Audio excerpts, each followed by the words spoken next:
Hi, welcome back to my channel. So, in honor of the Oscars, I'm going to be doing an Everything Everywhere All at Once themed video. Also, if you recall from my last video, I had really disgusting nails, and now they're not as disgusting. This one I just got a little paint on. I already have a sketch done. I'm kind of hoping you can't see it because I want to paint the highlights and reveal it because I'm using black paper. I'm just gonna emphasize before I start that I have zero experience working with black paper. Truthfully, I was tempted to begin with the thought that I had nothing productive to contribute to the discourse about Everything Everywhere All at Once. I mean, between the hundreds of YouTube videos and thousands of TikToks and hundreds of thousands of reviews, comments, and other posts about this masterpiece, it is almost certain that someone has already said what I have to say. Hell, even this disclaimer has been said before. And so maybe I don't have a lot to contribute to the analysis of the movie as a whole, but I do want to talk about this final look of Jobu Tupaki. So she's already looking a little scary, so I had the brilliant idea of mixing gray and making a swatch. Look at that gray coming in already. But essentially, it is just an appreciation of the attention to detail in the movie, specifically through a study of the hodgepodge Jobu look. I was pursuing an art history degree at one point in my life, so I'm marginally qualified to talk about this, but also not really. This is not a video essay, by the way. There will be no works cited at the end. I will quote things. Actually, I will quote exactly one thing. Okay, so I may be stupid. This all of a sudden seems really easy. And I was like, I don't know if it should be that easy. And the answer is no, it's not. When people are doing this, they're using like a white pencil. That opacity difference is what creates the highlights and the shadows. Because gouache is opaque, I'm covering up the paper entirely, which is not really the point of working on black paper, which I just realized now. Do you ever have moments where you're like, if I lived in a different generation or like in a past life, I was institutionalized with hysteria? When I first saw Everything Everywhere All at Once, as I'm sure was the experience of many, I thought, holy this is art. Like, there is intention and meaning in every aspect of the film. Furthermore, the importance of the audience is crucial to its longevity. It leaves some things unsaid that, when vocalized by the viewer, it makes the interpretation even more special. But let's back up a minute and talk about intention. So when asked about this hodgepodge look, Michelle Chung, who was the makeup artist for Everything Everywhere All at Once, said, "But I do love the look that was in the staircase fight sequence, which some people are calling the Picasso look, and we called it the hodgepodge look. The makeup idea really came from a lot of editorial magazine shoots and the runway of some amazing designers, as well as some art inspiration, including Picasso. I was interested in creating a look that matched her costume, where pieces of all her costumes throughout the movie were combined. So I tried to match the same feeling with her makeup, so that her eyes were both open and closed at the same time, and both smiling and frowning. For everything to be on her face at once, the culmination of all of her characters." I will point out that it was the audience that started calling it the Picasso look because the influence is so glaringly obvious. Picasso's cubism is, I think it's really interesting. It is a bit wacky. Intention is really important, especially with stuff like cubism, which at first glance looks simple, but like just weird. And then you learn more about it and you're like, oh, he was actually trying to do something with that. So Picasso's cubism is all about putting multiple perspectives on one plane. That's a bit of a reductive characterization of the topic, but that is really applicable to what Michelle Chung says that she's trying to do with the hodgepodge look, right? Because she says this look is all of Jobu's looks in one. It just appreciates this idea of everything, everywhere, all at once, all on one plane. You know, like that's just so smart to me. like this movie gave me a better appreciation of what Picasso's doing. Quick disclaimer also, if it wasn't obvious, I'm not a super talented portraiture artist in traditional artwork. In digital, I may know a thing or two. Don't expect this to look like Stephanie Sue. When I first saw this look on screen, I felt as though it it was obviously limited in some ways that Picasso did not limit himself. Not limited in a bad way, just like there were certain restrictions.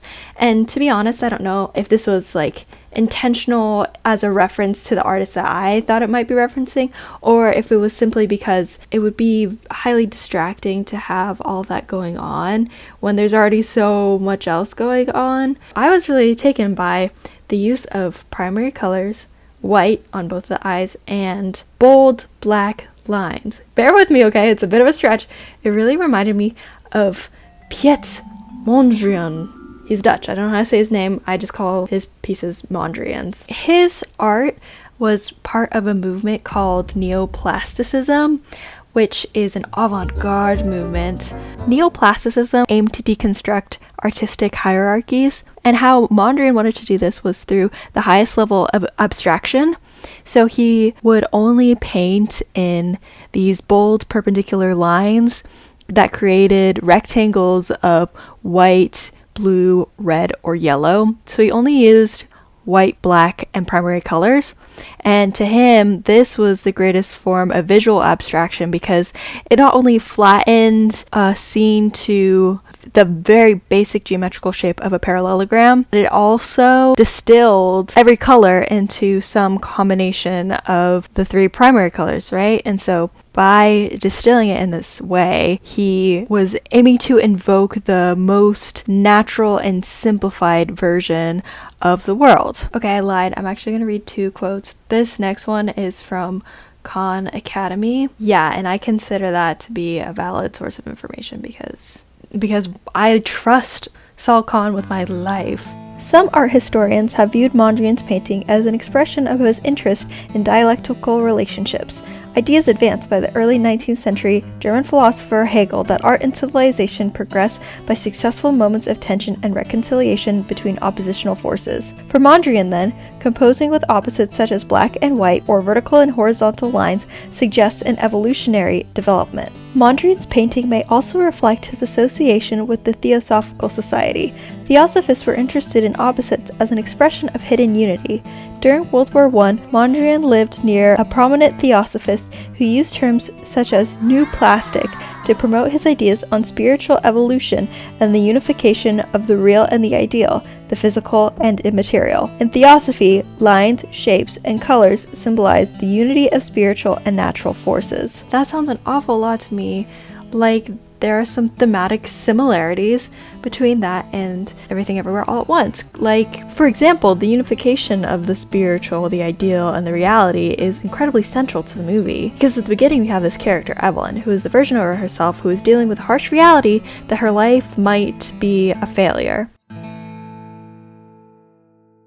She's afraid that in every choice she's had, she's made the wrong decision and has ended up with a business that's being audited by the IRS, a husband who's filing for divorce, a father that she constantly lies to, and a daughter who might be making all of the wrong choices too. I've no money and no prospects.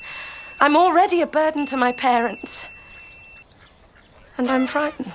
And then she gets a glimpse into the ideal. Every other version of Evelyn is suddenly accessible to her, and in that, all of her successes and happiness in these other lifetimes.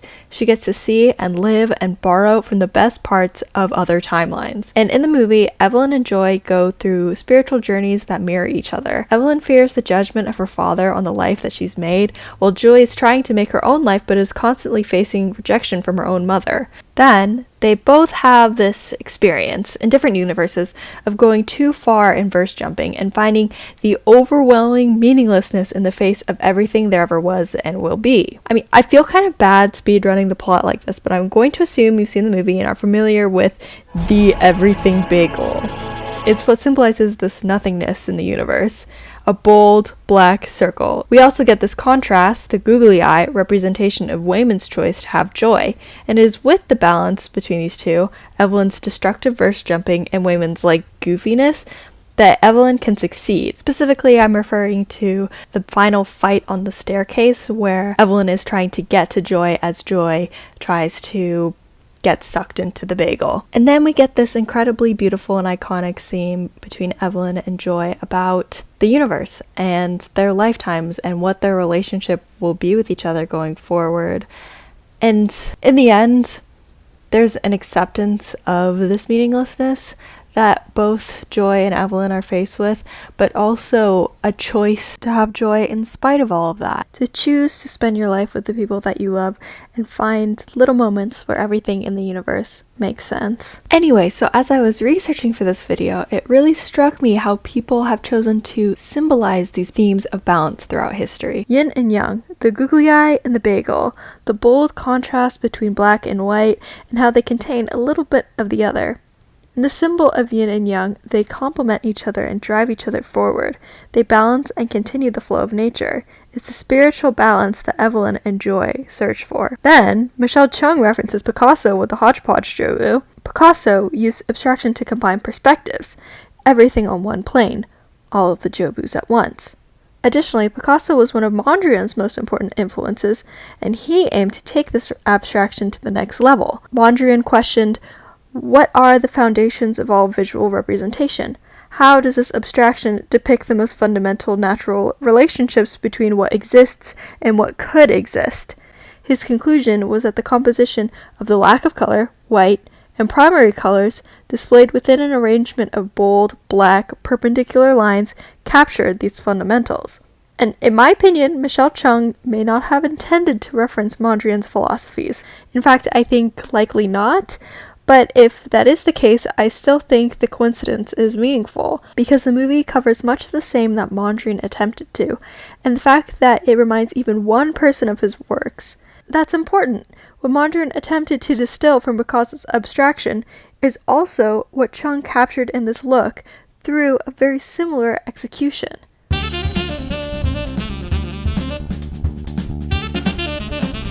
Sorry to myself, but this does not look like her at all. Maybe a little bit if you squint your eyes. It's okay, it's dark enough that it should be fine.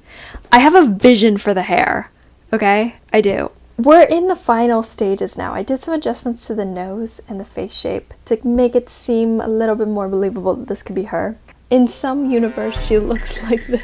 I thought that it might be fun to have everything being black and white and then do the red lips, the blue eye, the yellow streak here. What do we think? Doesn't matter what you think, I'm doing it anyway. I have my colors mixed here, and then I'm just gonna use this blue. I am very much a little bit nervous because if I do this wrong, then that's it. You know what, it's fine. I'm not scared. Let's start with the yellow. Oh, I have to make sure. Oh my gosh, my phone died? Okay, yeah, my phone died at literally the exact moment I started laying down paint. Also, I was able to look at the footage and fully realize that this doesn't even look Asian. We don't look Asian. Right. It's okay. It's okay. Now I'm just kind of tired and my cats are begging me to go to sleep. They only get into bed once I am already zoinked. I am extending it straight instead of curving it on her face. It's just a choice. Okay, I'm gonna do the lips now. This one I'm the most nervous for, but I'm just gonna go for it. I'm totally just gonna go for it. Hold on, let me finish this off camera so I can get up close and personal. Okay, next I'm going to do the finishing touch, lighting touch, okay? And this is gonna be really brave of me to do. Oh, whoops. If you look at her from the angle I was painting, does it look more like Stephanie? Alright, that is it for this video. Give it a like if you recognize that my portraiture work needs some improvement. And subscribe to see me improve. Talk to you later. Bye.